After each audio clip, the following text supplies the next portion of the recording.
sporting events has come up for review, and I'm sure we haven't heard the last of it. In fact, I know we haven't, because Risky Benaud's on the line now. Risky, do you want to buy into this one? Yes, and good evening, Rex.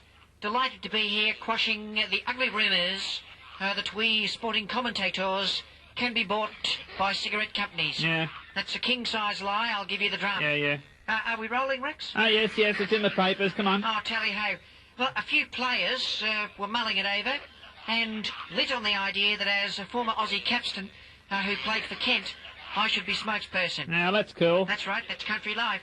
See, the game's the thing, Rex. Yes. Remember that? Yes. Whether you be black and white, a Viscount, or just plain Peter Jackson. Yeah.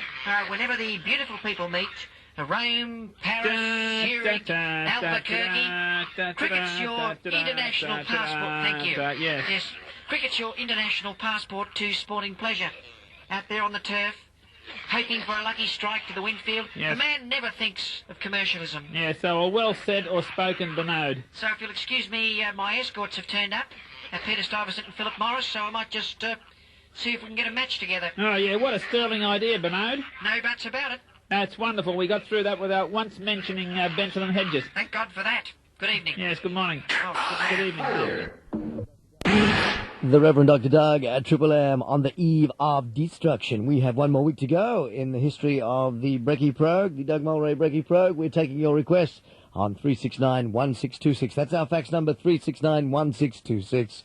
A bunch of people asked for this one. We played it during the week. We'll play it again in the best of. It's a little anti-ad. You'll remember this, I'm sure. Robert Pinkerton, investment analyst, Chase Manhattan Bank. We had a bit of a send-off for one of the partners last night.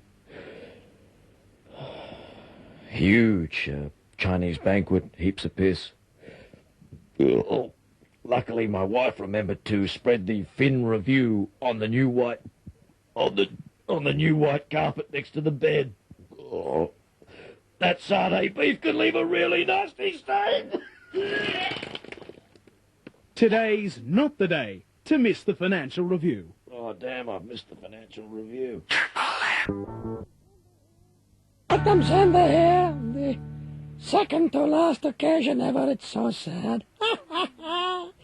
Back out to their home, into the dingy little room. With all the other old psychics, never mind. Oh, where was I? Oh, yes, my predictions for your week coming up. Sagittarius. Oh, I'm forgetting everything. It's time I went to the dingy little room. It'll be a miracle if I can find that dingy little bloody room. Sagittarius, you go to court for compensation after losing your sight in both eyes in a sporting accident. How about the judge says only a fool would play squash with Maria Venuti in the first place? Capricorn, the IRA accepts your suggestion that they give Princess Di a medal for her 5 attempts to kill a member of the royal family. Aquarius, you're barred from the YMCA when the janitor finds live worms and custard in the communal spa. Again, Pisces lesbians, you build a rad-less femme cathedral. It's the exact opposite of its male counterpart, and it all works fine.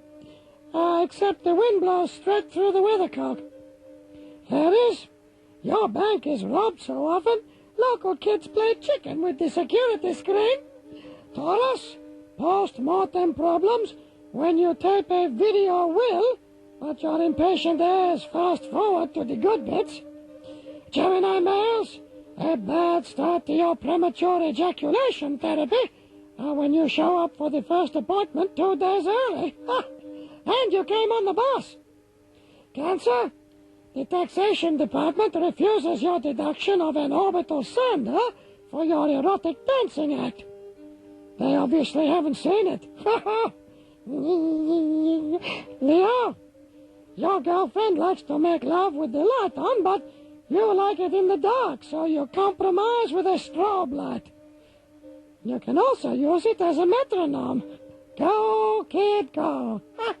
Virgo, in Batman Returns, Danny DeVito undergoes 6 hours of makeup to look horrible and wrinkly as the Penguin. You don't need any makeup, but get cast as the Penguin's ugly older brother. Remarkable. Libra, your pornographic version of Pictionary fails miserably, well, most people just can't draw lips. And Scorpio, fossil records conclusively prove that dinosaurs became extinct when they realized they were Scorpios and mass suicide. This has been Madam Zenda, giggling Granny, tee-hee, and jolly joking Gypsy, laughing at life, chuckling at chance, and pissing myself at your pitiful predictions on the Laugh a Minute. Like that one, Michelle Shocked. Haven't heard from her for quite a while. It's a pretty song. Come a long way. She's come a long way. We've all come a long way. But we're not going much further. Oh, the cuckoo kids. That means it's time to go. The emergency destruct system Yes. is now activated. Unfortunately, we are in self-destruct mode, ladies and gentlemen. Don't let it distress you, Fifi. I'm sure you'll get out in the escape pod and turn up somewhere else on Triple M. What was I going to mention to you? I did have something else I wanted to tell you. Oh, yes, of course. Yes, of course, the Hollywood section of the Telegraph Mirror this week. It had details. This is quite important for those of you who like a bit of Hollywood goss, a bit of showbiz goss. Michael Jackson's new Pepsi commercial. You remember the Diet Coke ad, which had Elton John surrounded by dead movie stars? Oh, yeah, like Humphrey Bogart and Jimmy Cagney. You gave it to my brother. Yeah. Well, now Pepsi have plagiarized the idea. They're sort of like the Today FM of the soft drink world. All right. And they're going to show Michael singing with himself as a young boy. Cool. The original Michael, with full nose and afro, will be playing the old goanna, accompanying the 90s version of Wacko Jacko as he dances the moonwalk and grabs his crutch while yelping in tiny high screams.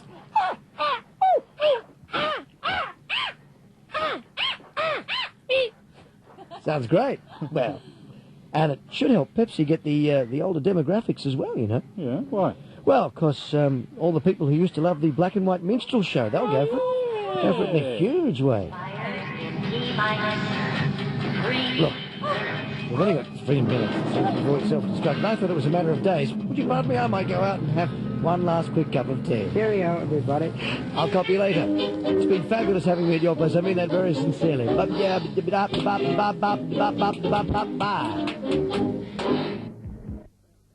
Care for your teeth. They'll hurt. Go to your dentist twice a year. Yes. Clean your teeth twice a day. Yes. And, of course, don't do silly things like chewing the ends of pencils. No, always. I put them in a sharpener. And then... Hello, Rajendra. Come in, Indian. Come in, Indian, and close the door. And then, if you're an East supporter, take the sharp end and punch it in one ear until it comes out the other. Professor Julius Summer Milliner, or Genius Summer Milner, whatever. We called him various names over the years, depending on what state we were in. Notably in his reincarnation as Julius the Talking Tea Cosy. Yes, of course, Adrian Habahauer. Habahauer. Sounds like somebody that Steve Martin invented, not a real person. From St Andrews College at the University of Sydney. Adrian, Julius died, of course. Julius died, and we left him alone for a while. And then we decided he was such a good character that we should bring him back. So we had him reincarnate as a talking tea cozy. This is one example of his work. If you don't care for your teeth, it isn't. They'll hurt. Go to your dentist twice a year. Yes. Clean your teeth twice a day. Get the Cadbury's And, off. of course, don't do silly things like chewing the ends of pencils. Well, you can't hear that kind of advice too often, can you? Good day to you. I'm Genius Summer Milliner. Spontaneous snap freezing. Fact or fiction? On the 26th of July, 1973, Mrs. Emily Stupid Old Bag, a retired parrot psychologist from Jamaica, was walking her pet llama, Simon, to the butcher shop, when suddenly, and for no apparent reason, other than to give me something to talk about here, she froze into an old woman-shaped block of ice, while the llama stayed at exactly 72 degrees Fahrenheit. Normal body temperature for a healthy, attractive, nubile young llama.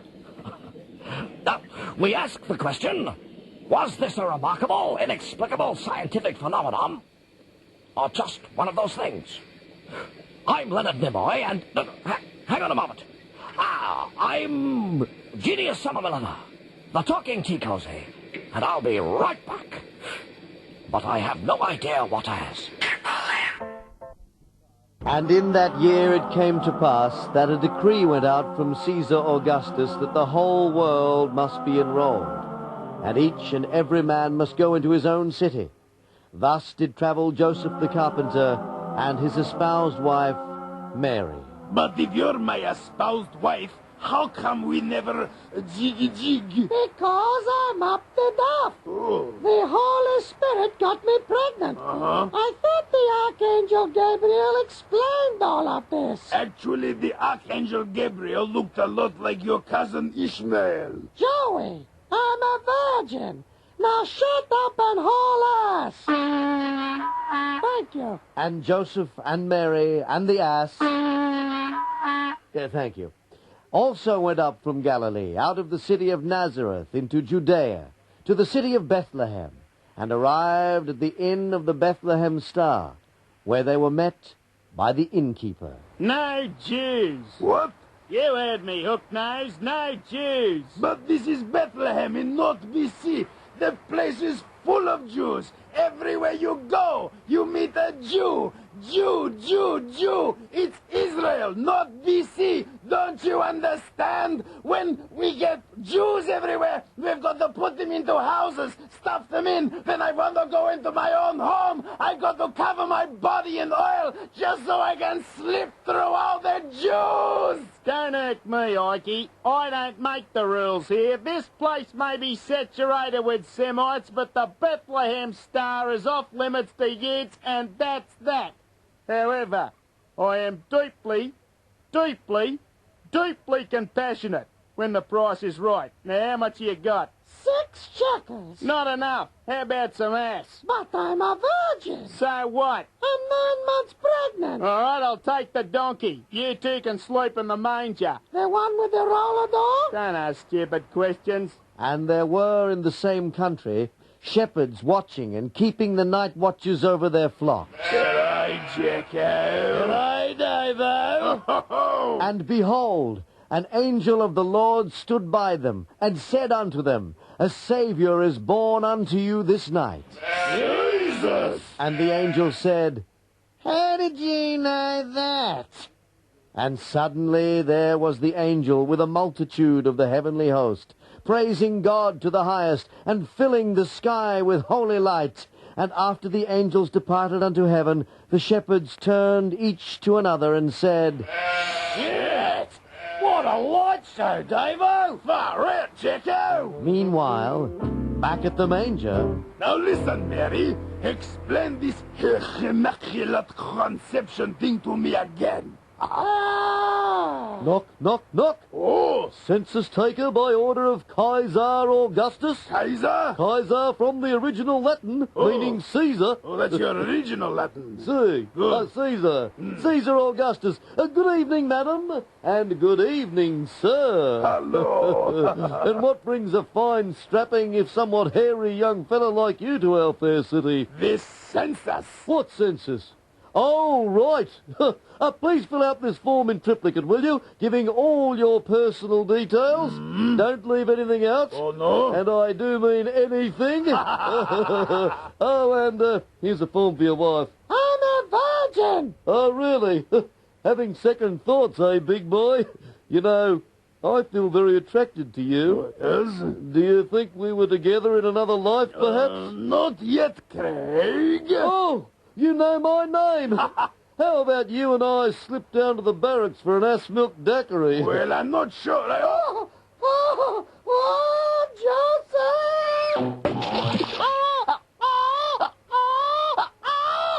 Hello, Walt. I think I'll need another form. We three kings are going berserk, stuck on these camels. I want my milk. Hey, this camel looks like Rachel. And I feel like a jerk. Did you say chook? I said a jerk. Are you the 3 wise kings? No, we're the Supremes. You want a few tunes, baby love? Of course it's us. Here's your gold, you son of a bitch. And some chook incense. Yes, and what's this? That's buh. Uh, Ugh.